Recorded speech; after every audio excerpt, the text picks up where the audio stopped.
नमस्कार दोस्तों बिहार चुनाव में बहुत बड़ा खेला हो रहा है। होटल के कमरे में बैठकर अमित शाह बहुत बड़ा षड्यंत्र रच रहे हैं। उनकी किसी के साथ छिप कर सीक्रेट मीटिंग हो रही है।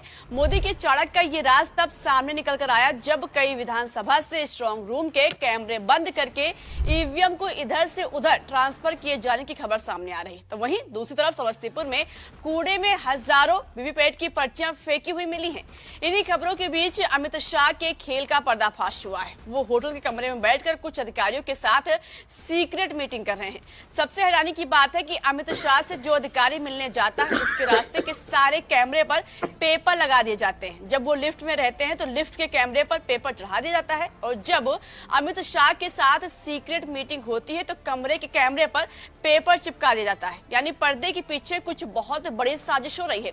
दोस्तों, कांग्रेस से प्रवक्ता पवन खेड़ा ने अमित शाह के इस राज से पर्दा उठाया है।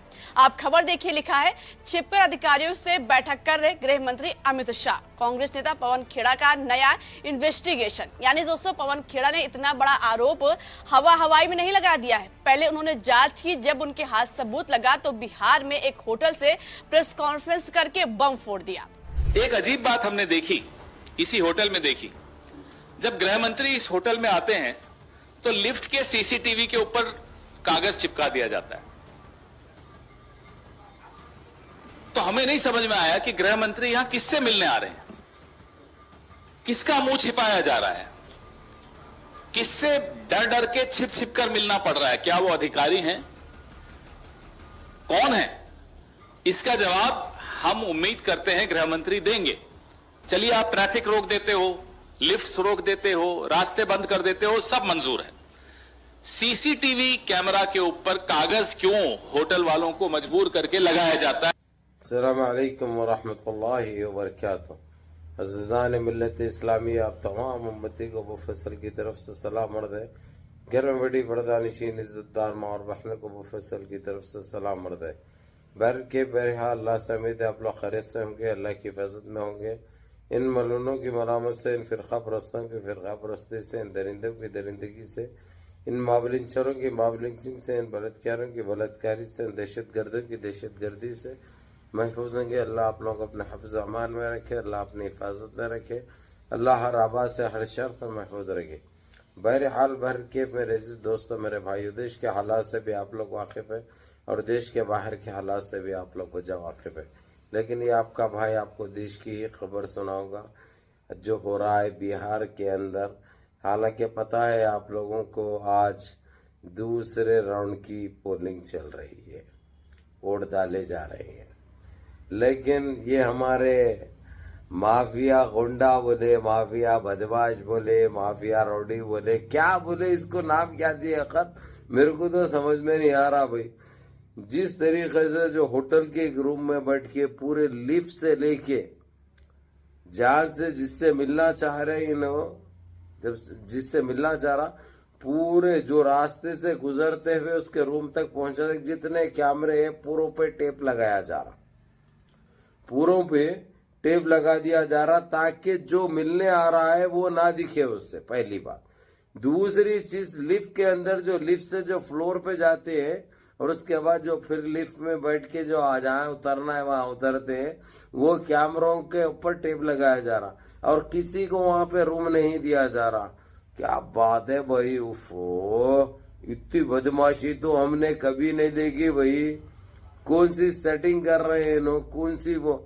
हालांकि जो है सो प्रधानमंत्री आखिरी दिन जिस जो दौरा था उनका और जो जलसा था उनका, वो जलसा छोड़ के ही भाग गए उन्होंने, वो जलसे में हिस्से ले लिए। ये अब हम क्या समझेंगे, इनको ओवर कॉन्फिडेंस समझेंगे, इनको बगैर उसके हम जीत गए यानी सेटिंग पूरी हो गई, या समझेंगे कि जो है सो हम हार गए बोल के हार मान लिए लोग, कितनी मेहनत करके फायदा क्या है, ये तो हमारा मुंह काला ही होना है बोल के। ये दो में से एक चीज होती। खैर वो जो होती वो तो जो है सो 14 तारीख के दिन फैसला भी आ जाएगा, पता भी चल जाएगा। लेकिन जो इनकी जो बदमाशी चल रही, जो इन्होंने सारा कुछ अपने हाथ में ले लिए हुए बिहार के अंदर, जो होटल के रूम में बैठ के जिस तरीके से जो सेटिंग कर रहे हैं, जो लोगों को जो खरीद रहे हैं, जो काम करने का तरीका। उसके बाद दूसरी चीज आप लोगों को बता दो, जब ये मीटिंग करने के बाद ईवीएम बदली हुई और ईवीएम में से जो स्लिप निकाले गए वो कचरे कुंडी में डाले गए। कचरे कुंडी में जो है सो लाइव जाके वहां पे बताए दिया एक बंदे ने कि ये गंदगी ये चल रही है। अब हम इसको क्या नाम दे, अब डिसाइड आप लोगों को करना है कि इससे लोगों से हमको और हमारे देश को कितना बड़ा खतरा लाक हो चुका है।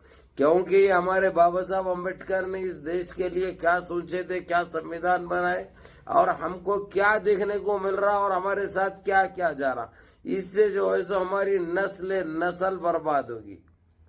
अगरचे ये रोका नहीं गया, अगरचे हमारे आंखों के सामने जो हो रहा है उसके बावजूद इनको सबक नहीं सिखाया गया, तो अब इसकी जिम्मेदार हम खुद होंगे और आने वाली हमारी नस्लें हमको कोसेगी और वही नक्शे कदम पे फिर चलना पड़ेगा जिसका ना कोई हट जाना होगा ना भुगतने का टाइम रहेगा। ये बात याद रखो मेरे अजीज दोस्तों, मेरे भाइयों। बहरहाल ये तो देखा आपने और सुना दिया मैं आप लोगों को। बहरहाल अब वोटिंग दबा के चल रही है। इंशाअल्लाह ताला शाम तक फिर मैं एग्जिट पोल भी दूंगा इंशाअल्लाह। या अल्लाह मुनज़्ज़म रहिए, मुत्तहिद रहिए, अपनी सफ़ों में इत्तेहाद बरकरार रखिए, नमाजों की पाबंदी करिए, माँ बाप की खिदमत करिए, बड़ों के अहकाम पे अमल करिए और अपने इस भाई को भी दुआओं में याद रखिए। सलाम अलैकुम व रहमतुल्लाहि व बरकातहू।